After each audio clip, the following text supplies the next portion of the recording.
널 기다렸어. But I don't know, mine came off somehow. All right, 3-3, one away win. And Bomber is one of those guys who is challenging for the spots right now. So this matters a lot in terms of, he's going up against Trap. So if Trap wins, Trap will have a better shot of getting up to the upper echelons of this group, whereas if Bomber wins, he'll be in a nice spot at 4-3. All right, well, Hush defeated by Trap here, but that was his most recent win after taking 4 in a row. Losses, that is. Now against Bomber, Trap's had a very rough night. He needs to win like every single game from now on, and even then, I'm not sure he necessarily gets out. Really depends on who beats whom. But this is going to get a good shot. 6-4. Probably going to be a nice spot for him if he can win every single game, which is obviously going to be very, very hard. So this is his away map too. Yep, his away map. The countdown has started. Bomber has chosen King Sejong Station to go up against Trap here for another TVP. Let's jump into game number 19.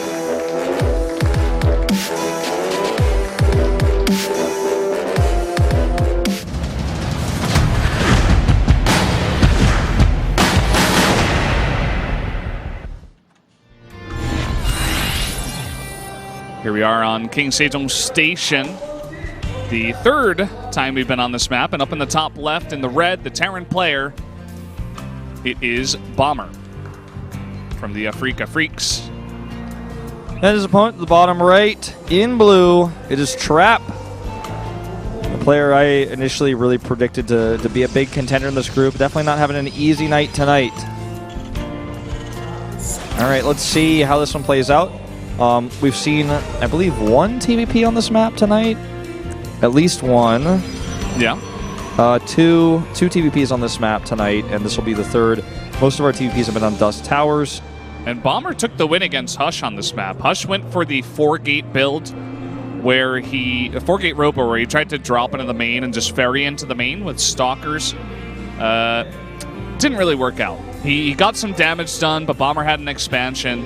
He had Hush's expansion on lockdown, and just slowly defended until the last fight where he did eliminate the rest of his army. So Bomber, he's picked this map before against Protoss, and he should be feeling pretty happy about this.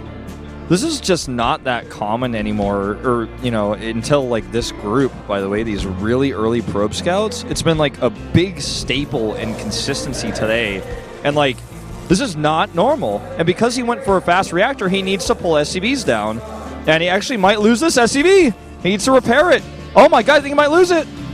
He's going to lose it, I think. He's going to lift the supply depot. Oh, I thought he was going to get in. Yeah. Okay. Forces a lot of SCVs off the line. Keep in mind there's another one that's scouting across the map with very low HP. Yep, and this one actually may go down if he doesn't control it perfectly. Adept already wants him. He's like, oh, you stick around. Chrono boost me. Wow, that depot light just turned on a bit late. I'm sure that's what Sanai was trying to show us. By the way, Sanai is our new observer here. If you guys remember the old days of GSTL, he was an NS Hosa player. Played on STX Seoul for a while as well. And I think one more team before he ended up retiring, but a very cool, old school player who's now one of our retired Zerg observers here in Korea. Just another one to add to the list. Didn't Legend play Zerg? He played Terran, but he also played random, but mostly Terran. Ah, okay. He was like, but he was like an observer before he was involved in coaching. So he did the backwards way. Okay. Well, we're kind of just transitioning into a pretty normal game here.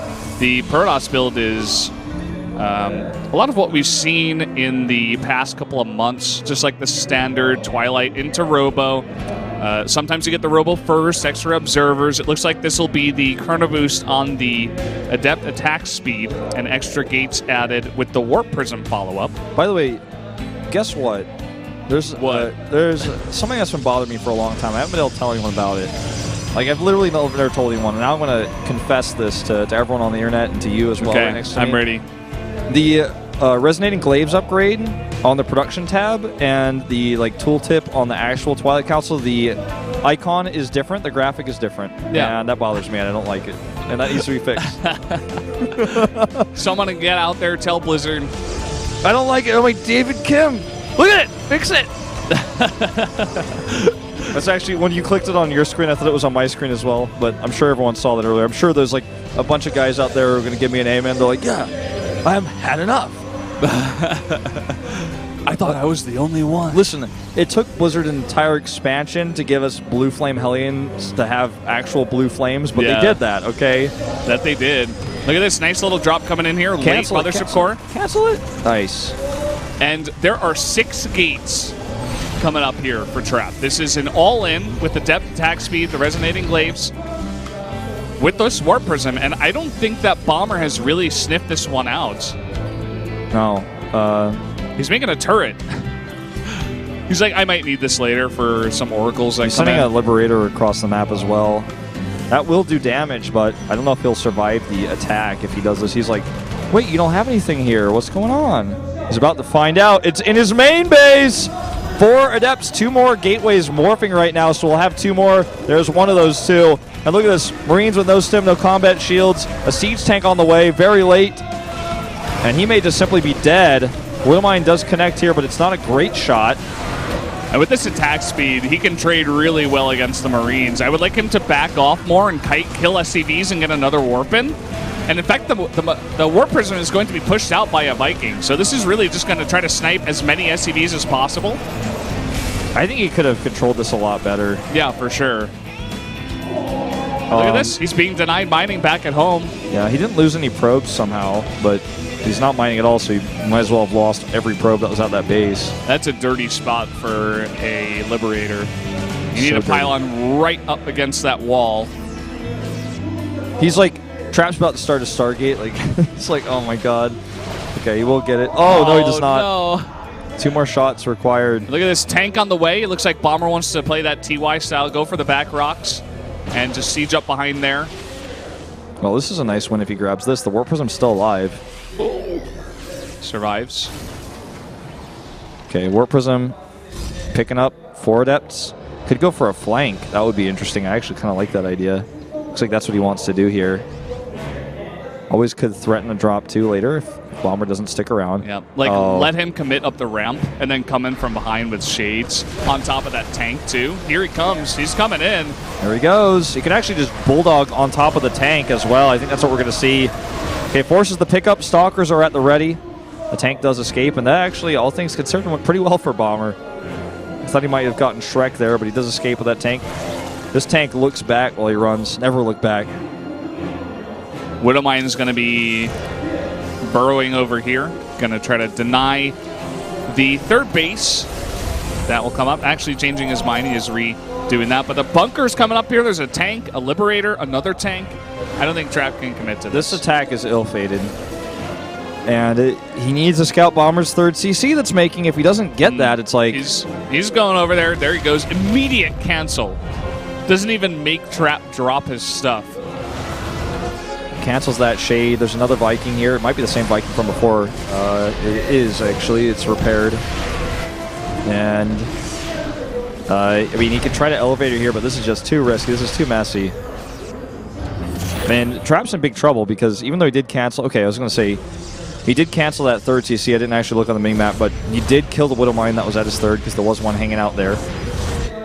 So now it's good that he just walks away and doesn't commit any further. He has the 3rd, Nexus coming up faster. And Bomber checking, he didn't even, he just now remade this 3rd CC on the high ground, not even on the low ground. So Trap's kind of put the fear of the Protoss in his heart. Everyone who is not a Protoss, some Protosses have it too, but they've got that deep-seated fear in the pits of their heart. And Bomber is no stranger. Looks like the backrest on your chair just fell down. It's like I have like too many backrests on this chair. I'm like, how many do I really need? How come? Oh, it goes at the bottom. Yeah, I know, but like, I don't know, it's really uncomfortable. Like, I don't like it. I don't like it, Valdez. I'm like, just get it away. probably can remove it. These are really comfortable DX Racer chairs, but like I'm not used to it being at the bottom like that. I've never done this before. It's my first time. Yeah, I don't have one of these chairs either. Anyway, this game is stabilized, but like when you look at it, Bomber has a slightly larger army. Oh my god, nearly missed that observer. The problem is that how long is that going to last when he doesn't have a third CC, or is Trap's mining from this third base for like a long time? He needs to do some pressure. He has the larger army. If Storm finishes, this gets a lot harder. He's going to aggressively lift up his siege tanks. Storm still a long ways away. I'd say now is the time to swing the hammer before it gets too late. And he's thinking about it. He's moving out. Let's see how far he wants to move out with this army. And exactly what kind of composition he's got. He's got 2 tanks, 3 Liberators, not too many medevacs. But he's got a large Bioforce too. And look at this Protoss army is all alone out here. Oh my god. This army is designed to slow pushes down like this, not get totally out maneuvered by. Now he has to take the long way right. Are his rocks up? No, I think he took him down. Okay, I was going to say, if his rocks are up, he's dead. He might still be dead. His third base certainly is. There's nothing here. 1 pylon that's out of position, no Mothership Core. Goodbye, Nexus. And Bomber has turned this game on its head. Third base is planted, and he's totally removed the third of Trap. And he can even siege up and take a fight here. He could, yeah, but he just takes out the third base, and he's like, that's enough. Not really mining from his third, by the way. And he doesn't have that many medevacs. He really needs to get that count up once again. A couple of them got feedbacked. He's standing on, right now, 4. Only 2 are with the army, though, so he needs to go back, regroup, and re-attack here. Blink almost done. Oh, this is a funny fight. Oh, Marine King would have saved it. Rest in peace. Okay, 30 supply up now. Bomber fully saturated third base. Better upgrades. Blink for 5 Stalkers. A game changer? I would venture to say no. Look at how many Marauders are in this mix. Imagine trying to blink on top of this. He's got 23 Marauders. He like blink micros perfectly when the Stalkers run out of shields. I'm like, well, that's just not enough. And the most ironic part of all is that he's actually setting up for the attack. The reason why is because he finally has Storm and 5 High Templar to storm with. But even with perfect storms, I'm not so sure this actually lines up. Maybe if Bomber sits in all the storms? Like if he just blankets the army, yeah. Oh, well, that's already a missed storm. The second one, much better. He cannot go down that ramp. He's trying to use this time to secure his third base again. Ooh. He should be like double expanding realistically with this situation. He's so far behind. He's got 2 Templar at home just in case, actually 3. Just in case an attack happens. Bomber starts his own 4th. Well, there's nothing over here to defend. He's going to have to reposition some units. He obviously sees this with his depots. Does he, though? Oh, now he does. Moves back. But, I mean, attacking this even with the late response from Bomber, I think is a bad idea. There's so much bio here. You don't want to get attacking there. Liberator's also sieging up. And it's almost like he's just pressuring Bomber, trying to force him to stay on 3 bases. And he's got a much smaller army. But Bomber hasn't found the angle just yet. Looks like he's on the attack now. Towards the back rocks. His army is actually kind of split up here, but he's just got so much stuff that it might not matter. That was a decent storm. He's got a lot of storms set up over here. Bomber's going to bathe in him. Second one comes down. That's a lot of dead units. A lot of those in the very low red. He needs more storms than that, though, if he's going to hold this. Bomber has a second force heading to the third, but Trap has also identified that. He needs more storms here. He doesn't have them. That Archon and that Photon Overcharge is not going to be enough. 1 pylon with 1 overcharge. Not going to be enough. Some more units coming back here. Oh, look at this. Liberators even trying to get into the main. It looks like they will. Oh, he just focuses down the Nexus, and down it goes.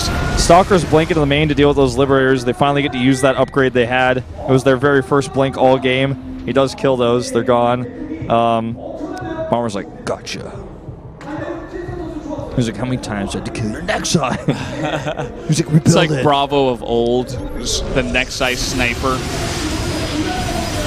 Yeah, well, I mean, he's working at this. Some of those Marauders still like in the yellow, still getting healed up. He has that secondary force. I'm going to take his 4th base. He's at 2-2. Trap at 2-1. +3 almost done for Bomber here as he gets ready to kind of coast across the map, I'd say, and really just swing the crushing blow onto that third base. He's getting a planetary, so counterattacks won't be as scary. Although he may miss this one that's coming across the map right now. Yeah, it's just rolling on up to that fourth base. He's got a massive concave here, so no way he can attack in Trap. So Trap's going to have to back off. And Trap now is on 2 bases of mining. I'm surprised that he hasn't tried to take another base, but maybe he just feels like he's too far behind. That one Zealot warping. Even Snai is just like, game changer. He's like, he doesn't even have money for 2.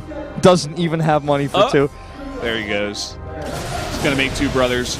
Okay, scan going down. He wants to see if he can commit. Avoids that storm for the most part. Second one going to be a good one. But he just has too much. He's going to commit. I feel like Bomber's often being almost too safe in this game. Look at this. Now hitting this third base super hard. Snipe another Nexus. Do it, Bomber. He's going. He's doing it. Goodbye, Nexus. Down in seconds. That's +3 attack on those Marauders. And he can just fight against the army. At this point, he's successfully pulled Trap apart. The earlier attempts were not as good. Here comes the 3 Zealot drop. Oh, no! He's fine. He's actually doing a decent amount of damage for just 3 Zealots. 3 kills. Warp Prism survives. Either way, Bomber is getting massively ahead. Trap's still stuck on 2 base. It's like a half a base of mining right now. Okay, if Trap cut the wire on his keyboard right now, I don't think he could. I don't think this game could be more over. Pretty much. I guess if he cut the wire on his keyboard and his mouse, the game would be like technically less just over because he couldn't GG or leave the game. Like, but I mean, he's dead. Okay, I proclaimed him dead. I'm like, what's the time? The time is 6:44 p.m. Thursday, June 2nd. He's dead. KSD. Like, we don't even have to commentate this anymore. Even if he bathed Bomber's units in storms. GG. There you go. That was the time still stands till 6:44. Yep, I was on the money. So Bomber takes a very important win, and it's becoming more clear that it looks like, at least for now, TY should get out in first. Bomber and Cure are fighting for those 2 second spots, but also Sue, if he can turn it around in the second half, he's definitely a contender for sure because he's got the ability to do it. He just needs to play more of these games and actually win them. So I feel like it's definitely going to be between Cure, Bomber, and Sue to decide who will be able to, try to grab those 2 last spots. Yeah, can't argue with there. Because Trap now is 2-5, 2-5, right? Yep. Just checked it. Ouch. Well, we're going to take a short break, I think, before we go into set number 20. But tell your friends about this. This is getting closer towards its conclusion. I think the real most exciting part of this group is how much TY is shrekking everybody. That's what I'm getting hyped for. I'm like, all right, he's coming up. He's playing in sets 21, 25, 27, and 28. So 4 more games he's got left to play. And those are the ones you definitely don't want to miss. We might not be going to a break, by the way, because we might do 4 games and then 3-3-3. I believe that works out. I don't know, man. Don't tell me your logic. Wait, don't give me your math. No, that doesn't make any sense. So, yeah, looks like we are going to take a short break right now, guys. So stay tuned. We'll be back.